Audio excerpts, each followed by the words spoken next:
어려운 일인 것 같은데요.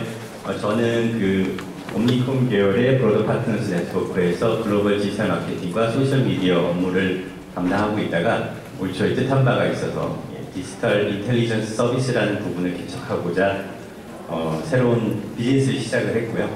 현재는 지금 코카콜라나 한국 타이어 이렇게 이제 그 개별 기업들의 디지털 전략과 그다음에 매저먼트 프레임워크 서비스를 진행하고 있습니다.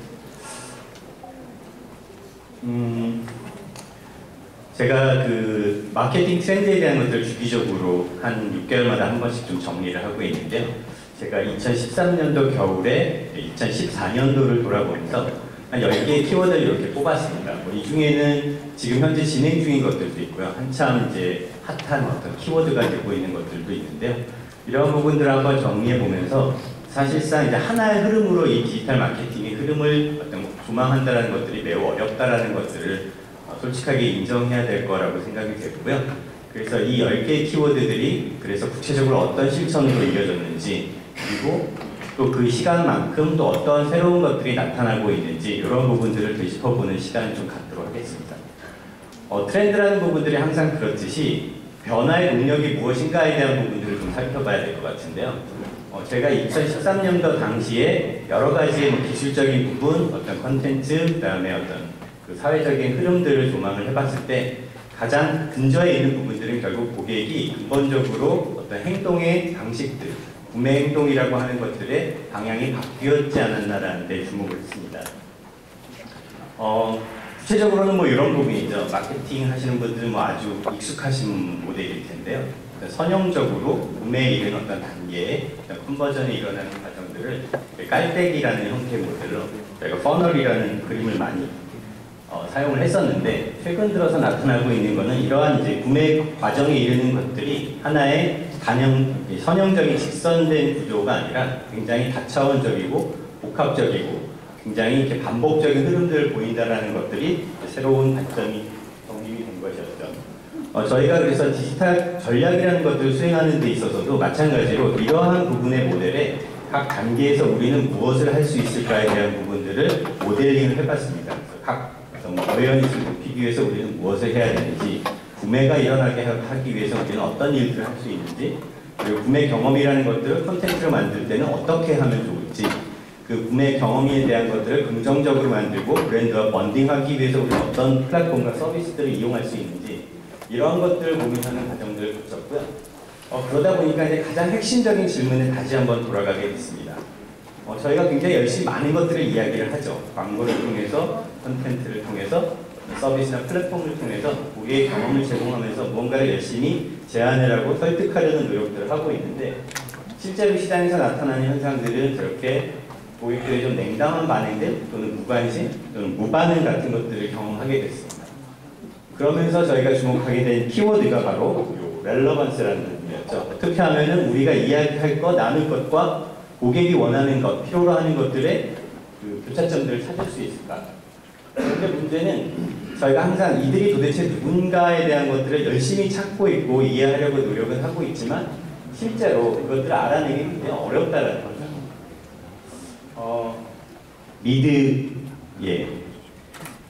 크리미널 마인드라는 시리즈인데요. 보시면은 이 팀은 하나의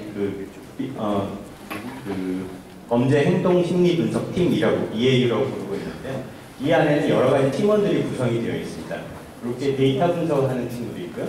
그 사회 심리적인 부분 또는 어떤 행동 심리 부분을 담당하고 있는 경험 많은 분석가가 있고요. 그것들을 적용해서 실제 필드에서 커뮤니티 부분에서 또는 전략적인 부분에서 또는 실제 접점이 일어나는 곳에서 고객들과 우리의 경험들을 긍정적으로 만들기 위한 여러 가지 노력들이 벌어지고 있는데요. 이런 키워드들을 저는 프로파일러, 즉 고객의 행동을 분석하는 일과 굉장히 비슷하다라고 생각을 했습니다. 그래서 이러한 일들을 실제로 서비스로 제공할 수 있는 방법은 없을까 하는 생각에서 이 인텔리전스라는 회사를 만들게 되었고요.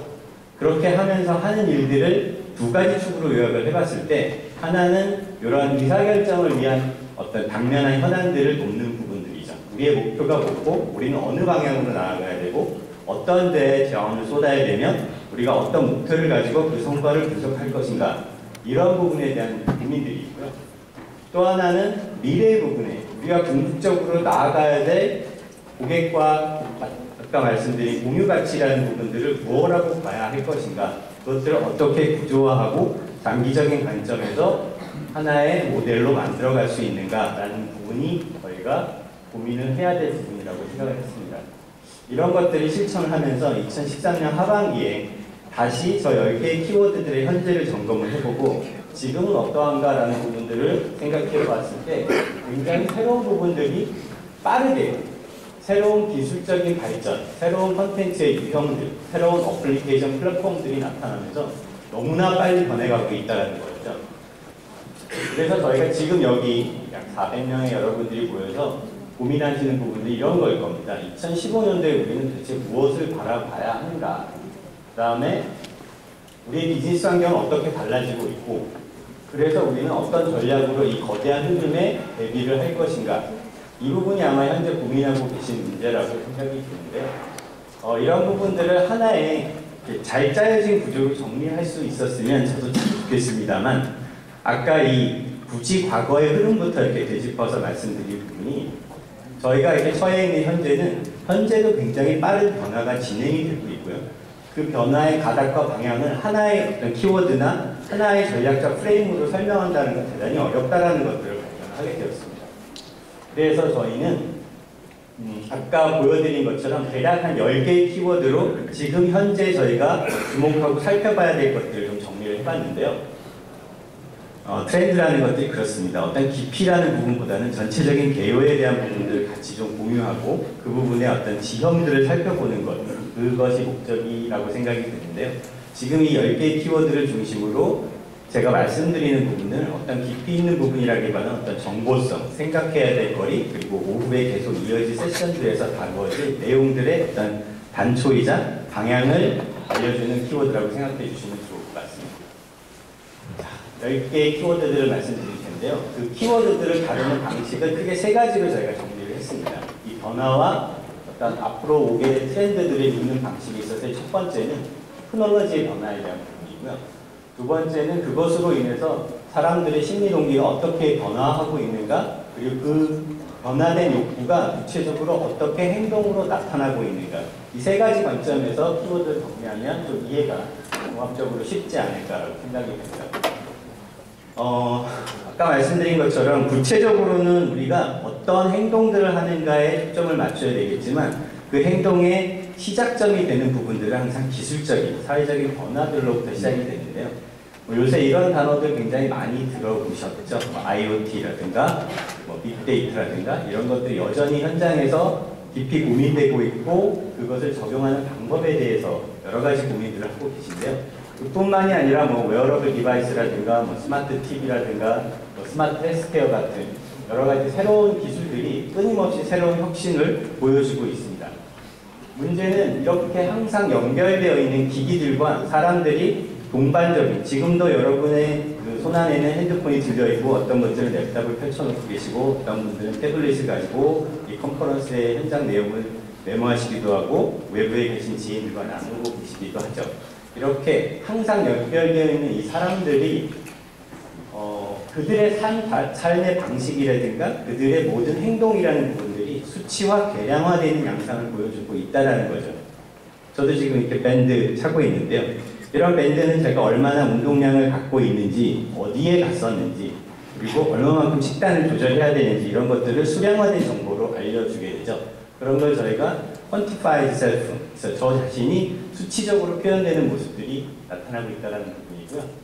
그렇게 넘쳐나는 데이터들이 있다 보니까 문제는 그 데이터들을 가지고 우리가 무엇을 할 것인가에 대한 고민들을 안 할 수가 없는 거죠. 이게 사실상 장밋빛 미래인지 혹은 그저 어떤 그런 서비스를 제공해야 되는 여러 사람들, 업자들이 제공하는 하나의 또 마케팅 용어인지 이 부분들은 좀 신중하게 판단해야 될 필요가 있을 것 같습니다.